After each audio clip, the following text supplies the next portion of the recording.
when the Champions League does return this week. They did get back to winning ways at the weekend after those back-to-back losses in La Liga. They had the win over Celta on Friday, but this feels like do or die, Alex, for Real Madrid right now. It does a little bit. They're, not in a good place. They haven't been playing well. We know how much the Champions League means to them. We know how much pressure Alvaro Arbeloa is under to deliver as coach. And I've got to say, I'm a little bit worried about what City might do to them. We've seen this season how Madrid have been, badly exposed at times against the best teams. We've seen it in the Champions League. We saw it. They played against Manchester City earlier in the season. Yes, there were some key players missing for that game, but there'll be some key players missing this time for Real Madrid as well. There's no Mbappe, there's no Bellingham, there's no Rodrigo, there's no Militao at the back. Lots of doubts about how Madrid will approach this game. Arbeloa, increasingly, it seems not certain, but I'd say almost certain that he's not going to carry on past the summer. The only way that he could possibly change that, I think, is by winning a trophy, and that means the Champions League or La Liga. The Champions League, of course, above all. And I think this is going to be a big test for Madrid because, yes, they got a very, very late win on Friday against Celta Vigo with Valverde's goal in the 94th minute. But once again, they did not play well. And once again, they got away with it a little bit. And I'm not sure if they can do that against the side of City's quality. Yeah. Real Madrid will face Manchester City in the UEFA Champions League. And this match feels very important, do or die, for Madrid. Madrid recently won against Celta Vigo, but their overall performance has not been convincing. The team is dealing with major injuries and absences, including players like Kylian Mbappe, Jude Bellingham, Rodrigo, and Eder Militao. Because of poor form and pressure, the coach Alvaro Arbeloa may leave the club after the summer unless he wins a major trophy, Champions League or La Liga. In midfield, there's a selection dilemma between Eduardo Camavinga and young talent Thiago Pitart, who has recently impressed but lacks big match experience. Overall, Real Madrid are under pressure, missing key players, and their performance level raises doubts about whether they can compete with Manchester City. In my opinion, Real Madrid are heading into a very challenging situation against Manchester City. Their recent win over Celta Vigo may boost morale, but it doesn't hide the fact that the team has been inconsistent this season. Missing key players like Mbappe, Bellingham, Rodrigo, and Militao makes the challenge even bigger. I think Alvaro Arbeloa is under tremendous pressure, and his future could depend on how far Madrid go in the Champions League. Personally, I feel that relying on a last-minute win against a weaker team is not enough preparation for a top side like City. Regarding the midfield, I would probably stick with Eduardo Camavinga over Thiago Pitt for this match. Although Pitt has impressed recently, he may not yet be ready for such a high-pressure game. Madrid needs experience and stability more than experimentation right now. Yeah, you gave us a possible 11 then against Manchester City, Alex. Obviously, you mentioned that there are players misses and there are going to be some absences, but talk us through this. Yeah, and there are a couple of big question marks for me, and one of them is highlighted there. I've put Eduardo Camavinga in midfield. He missed the Celta game. The alternative, of course, is the youngster, Thiago Pitart, who has impressed everybody coming into the team. He started a couple of games in a row now, done really, really well. The question for Arbeloa is, could he pick Pitart for a game like this? It's one thing coming in and doing well in the league against quality teams, like Celta Vigo. It's another thing throwing them in from the start against Manchester City. That's why I've left Thiago on the bench and I've gone for Camavinga. But I wouldn't be stunned, given what you've seen from Thiago Pitart, given how much everybody rates him, if it was the other way around. The other doubt for me, the big one, would be at left back. I had put Carreras in there. He's not totally fit. We saw Ferland Mendy start on Friday against Celta and play for 90 minutes, which, given his injury record, is a near miracle. Mendy has tended to be reliable in these big games against teams like City. The question is, can he start again and play anything close to 90 minutes for the second game in 5 days? I'd say probably not. So I think Madrid will be hoping that Carreras gets back at left back. There's uncertainty at left back for Real Madrid. Ferland Mendy played the full 90 minutes against Celta Vigo, which is surprising due to his injury history, so he may not start again. Madrid may instead rely on Miguel Carreras if he becomes fit in time. Without Kylian Mbappe, Madrid's lineup looks average and has been inconsistent this season. In comparison, Manchester City recently looked strong against Newcastle United and have many attacking options, including players like Omar Marmish, Phil Foden, Jeremy Doku, and Ruben Dias. Because City have more squad depth and tactical flexibility under Pep Guardiola, the analysts believe they are the stronger team. If City defend properly and avoid mistakes, they could dominate or heavily beat Real Madrid.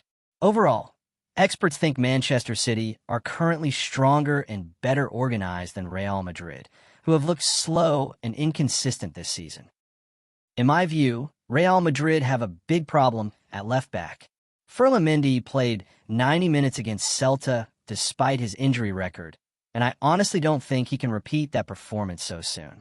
I'd personally hope for Carreras or Garris to be fit, because Mendy might tire quickly against a team like City. Without Mbappe, the team looks just average. Some players can perform, but overall Madrid have been inconsistent and sometimes downright pedestrian this season. Looking at Manchester City, their squad depth is frightening. Players like Foden, Diaz, and Marmish give them so many options off the bench, and Pep Guardiola can tweak the team in ways Real Madrid can't. Honestly, I feel that if City plays smart defensively, they could completely outplay Madrid. My personal take, Madrid are under serious pressure, and I'd be worried if I were a fan. Not impossible. You say being pedestrian would be being nice about Real Madrid right now. Mario Suarez yesterday, Alex, said this is the worst Real Madrid side he's seen in 15 to 20 years. Is he being harsh, or is that a fair comment?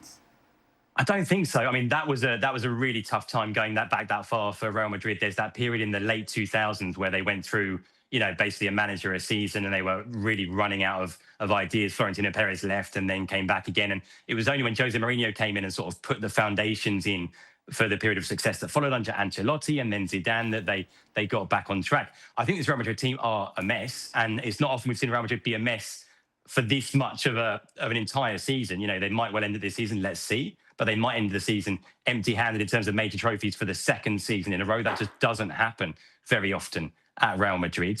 I think it's a legit observation from Mario. I think that we haven't seen a season like this in which they had one coach, it didn't work, brought in another coach, it hasn't worked either. Yes, the trophies are still to be decided. We know that. They could surprise everybody, go on and win the league. Who knows, the Champions League? I can't see it. I agree that this is a really poor Real Madrid team that needs pretty major surgery, and it's even poorer without someone like Mbappe in the team, who's been sort of getting them out of trouble so often this season with his goals. Real Madrid rarely performs at a low level, but this season they have been consistently poor. Some experts call this the worst Real Madrid team in 15 to 20 years. Occasional strong performances, like against Athletic Club, have been one-offs, not a pattern. Historically, Madrid only recovered from poor seasons under managers like Jose Mourinho, Carlo Ancelotti, and Zinedine Zidane. This team has struggled all season, and there are doubts they can win La Liga or the Champions League. Key players like Vinicius Jr. have been crucial in salvaging results, but without them, the team looks even weaker.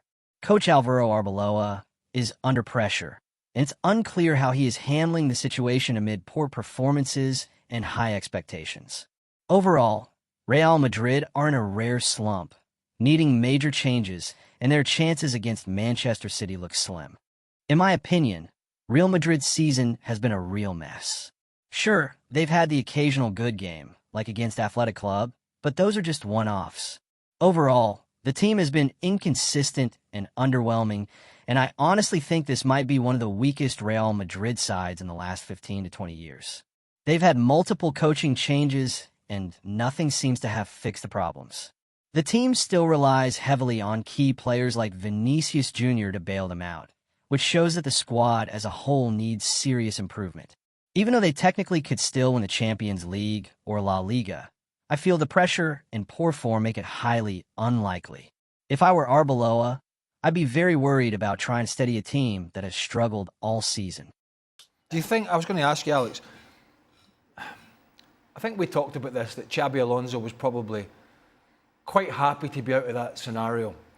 I wonder where Arbeloa sits with all this at the moment. Yeah, they technically could still win the Champions League and technically still win La Liga, but I wonder how this is affecting him. And then the other question I have, because you're closer to it than me, even though we watch them every week, or most weeks, apart from one or two players being happier, is there any difference whatsoever in the way this team have played since the change of stewardship at the top? I can't put my finger on it. Since Alvaro Arbeloa took over, there hasn't been a major change in Real Madrid's overall play style. Arbeloa has focused on keeping players happy and getting key performers like Vinicius Jr. to deliver, rather than tactical overhauls.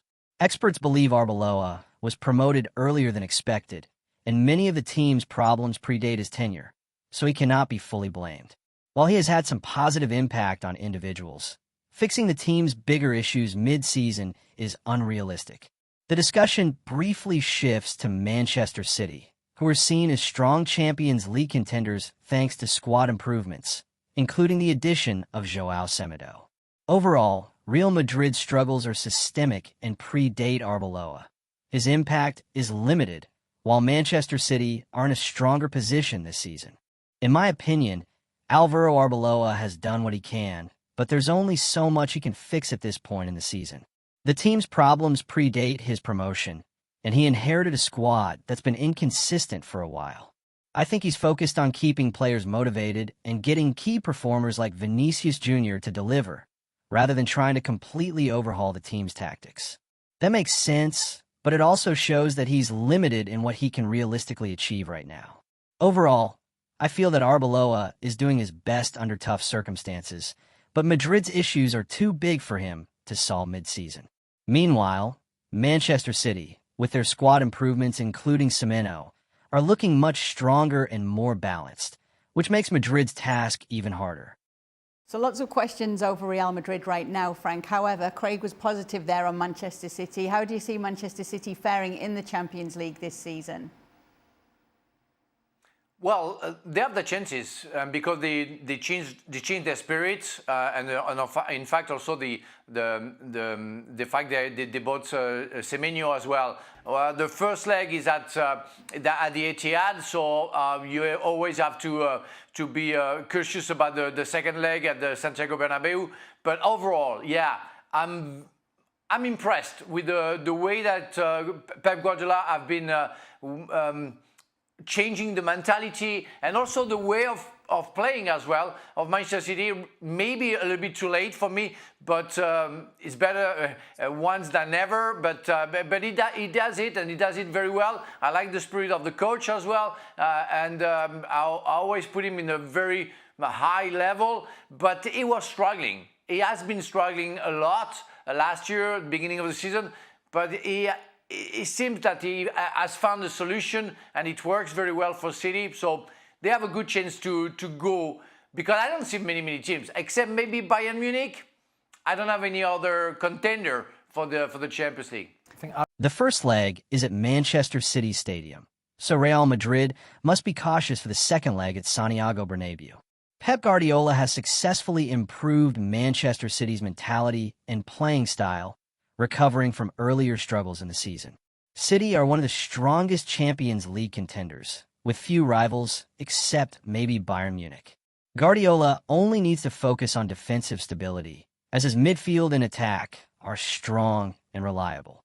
In contrast, Arbeloa faces uncertainty in all areas: attack, midfield, and defense, making Real Madrid vulnerable and hard to predict. Overall, City have a much stronger and more stable setup over the two legs, while Real Madrid face multiple challenges. Overall, Manchester City are tactically and mentally well prepared, giving them a clear advantage over a struggling Real Madrid team. In my view, the first leg at Manchester City Stadium puts Real Madrid on the back foot. They'll need to be very cautious for the second leg at Santiago Bernabeu, but honestly, City look much stronger overall.